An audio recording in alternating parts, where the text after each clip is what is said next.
आत्मा हो चुका है या पीपुल्स पार्टी खुदा न खास्ता पीडीएम का हिस्सा नहीं रही है या कोई इतनी बड़ी खुशी की खबर मौजूदा हुक्मरानों को मिल गई है कि वो भंगड़े डाल रहे हैं और ढोल बजाते हुए शाम को नजर आ रहे हैं। पीडीएम बनी इसलिए थी कि हम हुकूमत के ऊपर ऐसा प्रेशर रखें कि वो अवाम उन्नास के लिए कोई खिदमत करें और शाम को जब वो टीवी पे आए तो तमाम वुज़रा एक एक करके अपने अपनी वजारत में रिफॉर्म्स पे बात करें कि हमने इतनी बड़ी रिफॉर्म्स लाई हैं, हमने इतनी बड़ी तब्दीली लाई है मुल्क में, जो सो कॉल्ड तब्दीली का वो नारा लगाते हैं, मगर ऐसा सच हुआ कुछ नहीं। हुआ क्या कि पूरी पीटीआई सरकार पीडीएम फोबिया बीमारी में मुब्तला हो गई और आपने ये फील किया और पूरी कौम ये, और खासतौर पर जो नजरियाती पीटीआई है वो ये फील कर रही है कि उनकी हुकूमत जो है वो prime minister, selected prime minister से लेके नफसियाती बन चुकी है ये हुकूमत। इसलिए अब वो बड़े दायी थे कि वो आईनी इदारों के बड़े रखवाले हैं, बड़ी उनकी इज्जत करते हैं। एक ऐसा इदारा है जो एक वीडियो मंजर आने के बाद उसका चेयरमैन जो है, जब बादशाह सलामत का मूड हो अपोजिशन के खिलाफ कार्रवाई करने का, तो वो इमीडिएटली उसको दूसरी वीडियो पार्ट 2 जो उनकी जेबों में पड़ी है वो दिखाते हैं और तगड़ा कर देते हैं कि अपोजिशन के खिलाफ कोई रेफरेंस आना चाहिए। दूसरा एक आईनी इदारा था इलेक्शन कमीशन ऑफ पाकिस्तान, और आप देख रहे हैं कि गुज़िश्ता दिनों से पाकिस्तान की तारीख में ये पहली मर्तबा हो रहा है कि प्राइम मिनिस्टर, क्योंकि वो सिलेक्टेड है और उनके टोटल हमनवा काबीना के अंदर सारी काबीना इलेक्शन कमीशन के ऊपर दबाव डाल रही है, उनसे इस्तीफा का मुतालबा किया जा रहा है जो एक आईनी इदारा है। गो के बाज़-औक़ात हमें भी इन इदारों पे एतराजात रहे हैं, मगर हमारे ऊपर इसलिए तनकीद होती थी कि आप लोग इन इदारों को प्रेशर में लाने के लिए इस तरह के मुतालबात कर रहे हैं। तो आज सिलेक्टेड न्याजी साहब, आपकी पूरी हुकूमत और आपकी पूरी पार्टी इलेक्शन कमीशन को दबाव में डालने के लिए इस तरह के हरबे इस्तेमाल कर रही है, और यह पाकिस्तान की तारीख में पहली मर्तबा हो रहा है कि एक सिटिंग गवर्नमेंट अपोजिशन को इस तरह के इतराजात होते रहते हैं। हमें यह कहा जाता है कि नैब चेयरमैन जो है वो दोनों पार्टियों की मुशावरत से आया और ये इनकी मुकमुका थी। तो जनाबे सिलेक्टेड प्राइम मिनिस्टर साहब, ये बताइए कि इलेक्शन कमीशन के हेड जो हैं वो किसकी सिफारिश पे लगे थे? और हमें पता है कि ये जो डाके आप डाल रहे हैं वोटों पे, ये जो आपने गिलगित में डाका डाला था, ये जो डस्का में आपने डाका डाला, ये जो आपने सेनेट के अंदर डाका डाला, हमें पता है, हमें मालूम है कि आपके पेट का दर्द और मरोड़ किस बात के हैं कि ये जो डाका, जो आपके डाके की साजिश को नाकाम कर रही है इलेक्शन कमीशन, उसकी वजह से आप इलेक्शन कमीशन को प्रेशर में डालने की कोशिश कर रहे हैं। हो सकता है कि ये छोटे मामलात हो, मगर उससे दो बड़े मामलात और कंसर्न है इलेक्शन कमीशन ऑफ पाकिस्तान से, जिसने पूरी पीटीआई को परेशानी में मुब्तला कर दिया है। एक एस अकबर खान केस और दूसरा आपका लाडला फैसल वाडा, वो ऐसा केस है जो आपका पीछा करते करते आपके घर की दहलीज पे पहुंच चुका है। और हम इलेक्शन कमीशन ऑफ पाकिस्तान से मुतालबा करते हैं, कोई डरने की जरूरत नहीं है हुक्मरानों से, कोई जरूरत नहीं है किसी के प्रेशर में आने के लिए। मैं यहां इलेक्शन कमीशन ऑफ पाकिस्तान का वकील नहीं हूं, हमें भी एतराजात रहे हैं, मगर उसके बावजूद फॉरेन फंडिंग केस में कंटिन्यू जो डिले हो रही है, वो भी हो सकता है कि आपसे कुछ काम लेना चाह रहे हैं मौजूदा हुक्मरान। तो मैं Imran Niazi selected prime minister, उनकी पार्टी, उनकी हुकूमत, उनके वुज़रा, उसकी काबीना की पुरजोर मजम्मत करता हूं इस तरह इलेक्शन कमीशन ऑफ पाकिस्तान पर दबाव डालने के हवाले से। और आपको यह भी मालूम होगा कि एक वीडियो सिलेक्टेड प्राइम मिनिस्टर की मंजर पे आई है, उसमें वो ये कह रहे हैं कि लगाया तो इसको हमने ही था। इससे ज्यादा उनकी नाकामी का और क्या प्रूफ हो सकता है। इसलिए supreme court of Pakistan, prime minister selected ही हो, उनकी इस वीडियो का नोटिस लें और अपने एक आईनी इदारे को इस तरह बेइज्जत और प्रेशर में लाने से बचाएं।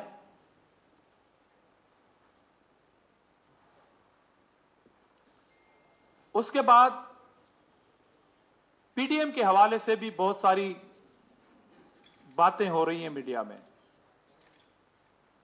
पहली बात तो पाकिस्तान पीपुल्स पार्टी आज भी पीडीएम का हिस्सा है और हम पीडीएम का हिस्सा रहना चाहते हैं। चेयरमैन बिलावल भुट्टो जरदारी साहब की उस काविशों की न सिर्फ पीडीएम की क़यादत ने भी तारीफ की, कारकुनों ने भी तारीफ की, बल्कि इस मुल्क के तमाम संजीदा हलकों ने भी तारीफ की कि जिस तरह उन्होंने पीडीएम की क़यादत को कन्विंस करने में वो कामयाब हुए कि जी हमें पार्लियामेंट खाली नहीं करनी चाहिए, हमें ज़िमनी इंतखाबात में हिस्सा लेना चाहिए, हमने 85 में ये मिस्टेक की थी। उसमें एक ऐसी क़यादत भी आ गई कि जो आगे चल के उन हलकों की मालिक हो गई जो सियासत से दूर दूर का ताल्लुक नहीं था उनका। तो मैं शुक्रगुजार हूं कि पीडीएम की क़यादत ने चेयरमैन बिलावल भुट्टो जरदारी साहब की उस राय को अहमियत दी, माना। ज़िमनी इंतखाबात में हमने कंबाइन हिस्सा लिया और हमने धुंध को वहां पर आने पे मजबूर कर दिया, हमने इनको एक्सपोज कर दिया, हमने इनके डाके को एक्सपोज कर दिया, नाकाम किया। हमने नेशनल असेंबली की पोलिंग जीत ली, जिसके लिए कहा जा रहा था कि आप तो अक्सरियत में नहीं है, मगर हमें मालूम था कि उनके लोग उनसे नाराज हैं और वो पोलिंग हमने जीती। और आपने देखा कि किस तरह इस्लामाबाद में आइन के आर्टिकल 226 की वायलेशन की गई और वहां पर सेनेट की वो जो पोलिंग हॉल था, जो बूथ था, पूरी बिल्डिंग, उसमें कैमरा कैसे गई। वो मुजरिम है इस कौम का, वो अब सेनेट की कुर्सी पे बिठाया गया इस इनाम के तौर पर। ये सब चेयरमैन बिलावल भुट्टो जरदारी साहब की उस सियासी बसीरत की निशानियां हैं जिसको पीडीएम की क़यादत ने माना था। मैं शुक्रगुजार हूं अगेन पीडीएम की क़यादत का। और आपको मालूम है कि जिस दिन सिलेक्टेड बादशाह सलामत को कौमी असेंबली में आना होता है, उनके अपने अराकीन लॉबिंग करते हैं सिलेक्टेड प्राइम मिनिस्टर के लिए। लॉबिंग ये करते हैं कि वो अपोजिशन की पार्टियों और अराकीन से मिन्नतें करते हैं, पांव पड़ते हैं कि आप कोई ना कोई ऐसा बहाना करके ऐसा माहौल क्रिएट करें हाउस में ताकि अपोजिशन वॉकआउट कर जाए और हमारे बादशाह सलामत कौमी असेंबली में आए, क्योंकि वो कहते हैं कि अपोजिशन की मौजूदगी में मैं हॉल में नहीं आऊंगा असेंबली के। उनके लिए तो ये सूटेबल एक टाइम है कि अपोजिशन जो है वो हाउस का हिस्सा ना रहे। मेरे ख्याल में कि हमें इन गली मोहल्लों के एहतजाजों के साथ साथ अवामी इज्तिमात के साथ साथ अवामी इज्तिमात जो माशाल्लाह बहुत ही अच्छे हुए पीडीएम के, एक कामयाब तहरीक, पुरअमन तहरीक हमारी चलती रही। सिंध में बहुत बड़े जलसे कामयाब रहे हमारे। और मैं ये भी आपको बात बताता चलूं कि जो फैसला हुआ था लॉन्ग मार्च का, तो पीपुल्स पार्टी सूबा सिंध वाहिद सूबा था जिसने पीडीएम के इस लॉन्ग मार्च के हवाले से अपनी तमाम तर तैयारी मुकम्मल कर ली थी। हमने पूरी सिंध का तफसीली दौरा किया, उसमें हमने अवाम से राब्ता करने के लिए कमेटियां बनाई हुई थी जो अवाम से राब्ते में थी और हैं। मोहतरम निसार अहमद खोड़ो साहब की क़यादत में हमारे डिस्ट्रिक्ट और डिविजनल लेवल के इजलास हो चुके हैं। इस 26 मार्च के लॉन्ग मार्च की तैयारियों के हवाले से चल रहे थे। तो पीपुल्स पार्टी पे ये इल्जाम लगाना कि हम लॉन्ग मार्च नहीं करना चाह रहे थे, ये पीडीएम की क़यादत ने नहीं कहा या उसकी पार्टी में से किसी ने ये बात नहीं कही, मगर मीडिया के अंदर ये तबसरे चल रहे हैं, खुद साख्ता तबसरे चल रहे हैं। तो इसलिए मैं एक बात वादे करता चलूं कि वो हमारी तैयारी रुकी नहीं। गो के 2 दिन पहले भी लॉन्ग मार्च से पहले इस्तीफा देने वाली बात पीपुल्स पार्टी को नहीं बताई गई थी, क्योंकि वो जो डिक्लेरेशन आया था, जो फर्स्ट प्रेस रिलीज आई थी, उसमें ये ऑप्शंस के तौर पर लास्ट ऑप्शन था इस्तीफाओं का। पहले हम वोट ऑफ नो कॉन्फिडेंस की तहरीक लाते। ये जो वोट ऑफ कॉन्फिडेंस इन्होंने लिया, ये तो अपनी नाकामी का एतराफ करते हुए इन्होंने लिया, हमारा उससे कोई ताल्लुक नहीं है। तो पहले वो सारे ऑप्शंस इस्तेमाल करने थे और हम अपने शेड्यूल पे थे और हैं। और मैं थैंकफुल हूं कि कल फिर राब्ता हुआ है पीडीएम की क़यादत का और मोहतरम आसिफ अली जरदारी साहब का।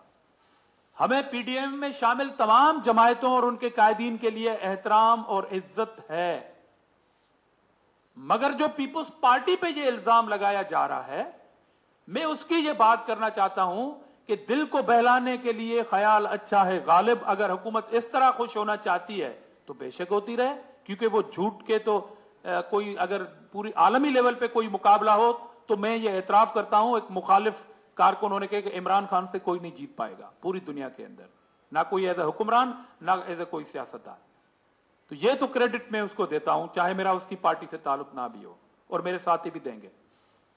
तो इसलिए ये बात कि पीपुल्स पार्टी पीडीएम से अलग हो गई या पीपुल्स पार्टी इस्तीफा नहीं देना चाहती, आपको यह भी मालूम है कि जब इस्तीफा का मामला आया था तो हमने सेंट्रल एग्जीक्यूटिव कमेटी का इजलास कॉल किया था और उसमें थॉरोली डिस्कशन हुई थी और उसमें यह आखिरी ऑप्शन के तौर पर बात आई थी, ये कैसे मुमकिन है कि इतनी बड़ी पार्टी की सीईसी के किए हुए फैसले पे हम एकतरफा फैसला कर देते। इसलिए वहां पर यह बात रखी गई कि हम अपनी सीईसी को कॉल करेंगे और सीईसी क्योंकि अब बरसी चेयरमैन, शहीद चेयरमैन जुल्फकार अली भुट्टो साहब की करीब पहुंच चुकी है और हम रुख जो हमारा जहां पे था वहां पे होगा, हम वहां पे जलसा करने जा रहे हैं। जहां पर सजाए मौत हुई थी, पिंडी में हुई थी, हम पहले तो डी चौक था, पीडीएम के लॉन्ग मार्च के हवाले से डी चौक का हमारा फैसला था, मगर अब पीपुल्स पार्टी आज भी स्टैंड करती है पीडीएम पे। और ये जो हमारे ऊपर इल्जामात लग रहे हैं कि पीपुल्स पार्टी इस्तीफों से घबरा रही है, हम इस्तीफों से घबरा नहीं रहे, हम लॉन्ग मार्च से घबरा नहीं रहे, हम एस्टेब्लिशमेंट की पार्टी नहीं बल्कि हम गो इमरान गो का नारा लेके जा रहे हैं उस तरफ इस्लामाबाद में शहीद चेयरमैन जुल्फकार अली भुट्टो की बरसी मनाने के लिए।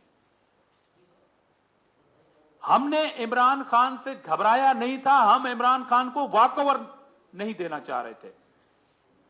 तो ये गुजारिशात थी और जाहिर कौम आज भी तकलीफ में है, जो गर्दिशी कर्जे जो 3 खरब रुपए को अशारिया को पहुंच चुके हैं और मेरे ख्याल में 4 खरब तक वो जाएंगे। आज पेट्रोल फिर महंगा होने की बात हो रही है, बिजली फिर महंगी होने की बात कर रही है। तो इन हालात में ये कैसे मुमकिन है कि पीपुल्स पार्टी खामोश होकर घर में बैठ जाएगी? आपकी बड़ी मेहरबानी।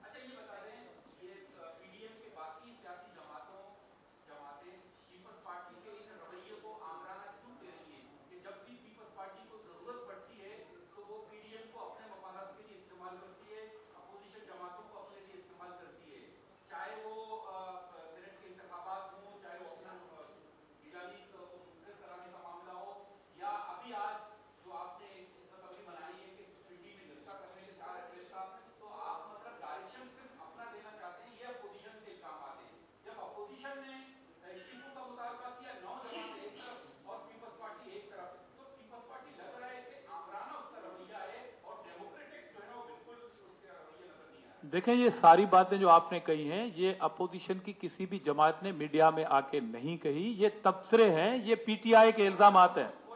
ये पीटीआई के तबसरे हैं। और मौलाना ने भी ये कहा है कि पीपुल्स पार्टी ने सीईसी में जाने की बात की है और हमने इंतजार किया है, ये भी कहा है। दूसरी बात, पीपुल्स पार्टी पे आमराना इल्जाम तब लगे जब पीपुल्स पार्टी जमहूरी प्रोसेस का मेन थंब जो है पार्लियामेंट, उससे बाहर निकलने की बात करे। पीपुल्स पार्टी की इस राय को सराहा गया था तमाम तज्ज़े निगारों की जानिब से, पीडीएम की क़यादत की जानिब से, कि उन्होंने पीडीएम को यह कन्विंस किया कि हमें ज़िमनी इंतखाब में जाना चाहिए, 7 इलेक्शन जीते, नेशनल असेंबली जीते और हम सेनेट इलेक्शन भी जीत चुके। और पूरी दुनिया कह रही है कि वो हारा हुआ शख्स जो उस कुर्सी पे है, तो वो पार्टी आमराना हो सकती है जो पार्लियामेंट में टफ टाइम देना चाहती है मौजूदा सिलेक्टेड हुक्मरानों को। जो प्राइम मिनिस्टर डरता है एक इजलास में भी अपोजिशन के होते हुए, तो ये जमहूरी रवैये हैं जिसको पूरी दुनिया मानती है पीपल्स पार्टी।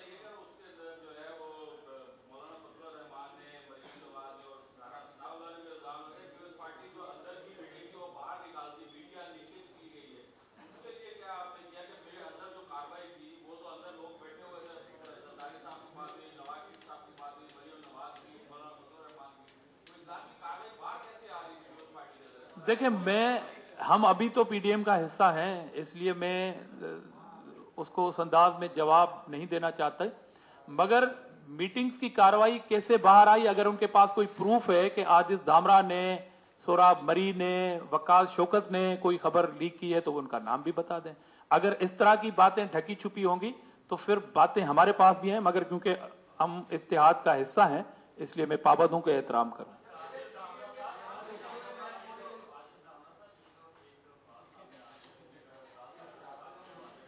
जी,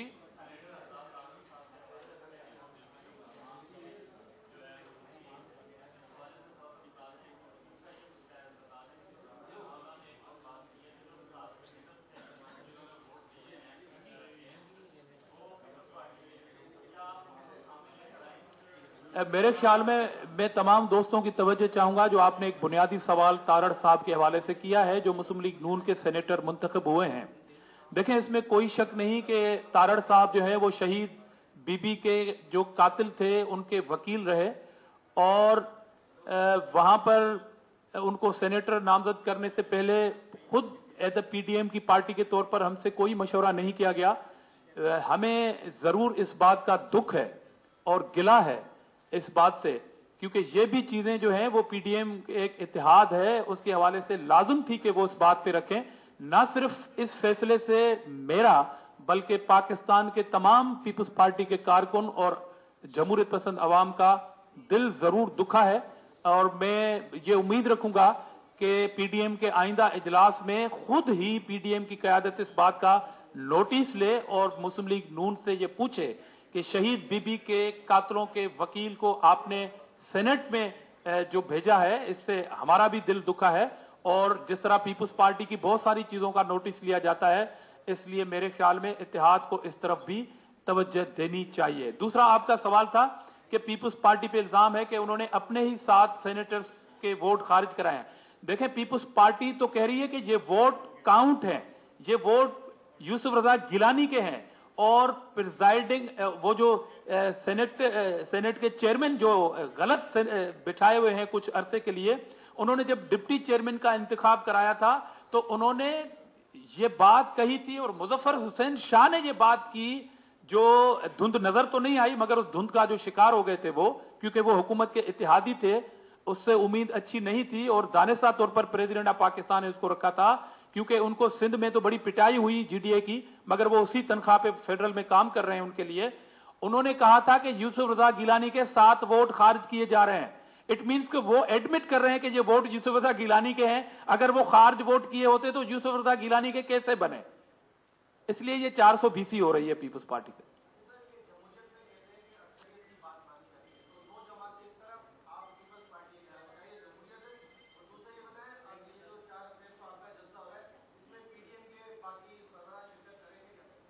देखिए, पहली बात आपने कहा जमहूरियत ही तो हुस्न है कि अगर मुझे 9 आदमी से इख्तलाफ है तो मैं उस राय का इजहार करूं।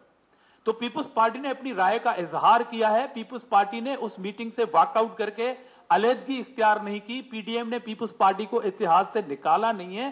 सीएसी की बात हुई और पीडीएम की क़यादत ने उस पर इत्तेफाक किया है। तो यही तो जमहूरियत है और यही तो दाई है पीपुल्स पार्टी जमहूरियत की कि अगर मुझे इख्तलाफ है तो मैं उसका इजहार करूं। आगे चल के मिसाल के तौर पर ये खबरें भी आ रही हैं कि पीडीएम की 2 से 3 जमायतें हैं जिन्होंने राब्ता किया है पीपुल्स पार्टी की क़यादत से कि हम आपकी बात से इत्तेफाक करते हैं। तो ये सारी बातें पीडीएम के अंदर का हिस्सा है। ये जब तक सीसी का इजलास नहीं होगा, इस तरह की थ्योरीज डेली आपको टॉक शोज में और मीडिया में मिलती रहेंगी।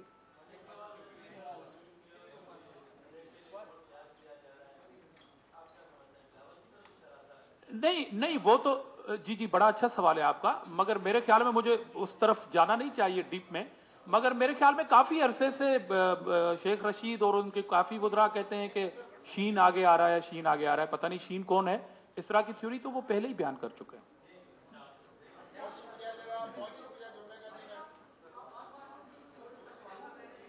नोड़े साहब, आजाद नोड़े साहब सवाल।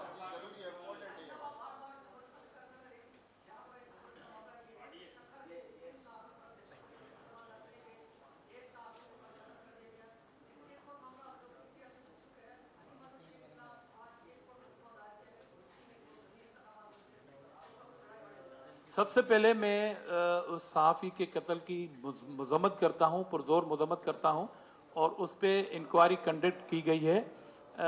इस तरह के वाक़यात डेफिनेटली इससे पहले भी एक सहाफ़ी कत्ल हुए, उसका इल्ज़ाम गो के गैर दानिस्ता तौर पर हमारे ही कुछ रहनुमाओं के ऊपर लगा था और वो बात साबित नहीं हुई। काफ़ी कातिल गिरफ्तार हुए, एक जो है वो भाग गया था। तो ये भी एक अफसोसनाक कत्ल है। पाकिस्तान पीपुल्स पार्टी सिंध की जानिब से मैं इसकी मज़म्मत करता हूं। और जहां तक आपका दूसरा सवाल था घोटकी वाला, देखें हलीम आदिल शेख जो है वो घोटकी में गए थे और आपको भी ये मालूम है कि वहां पर उन्होंने क्या किया था और उस पर एक केस उसी टाइम थाने में रिपोर्ट दर्ज हो चुकी थी। तो जो जितना कसूरवार होगा वो डेफिनेटली कानून का सामना करना चाहिए उसको, इसमें कौन सी खराब बात है।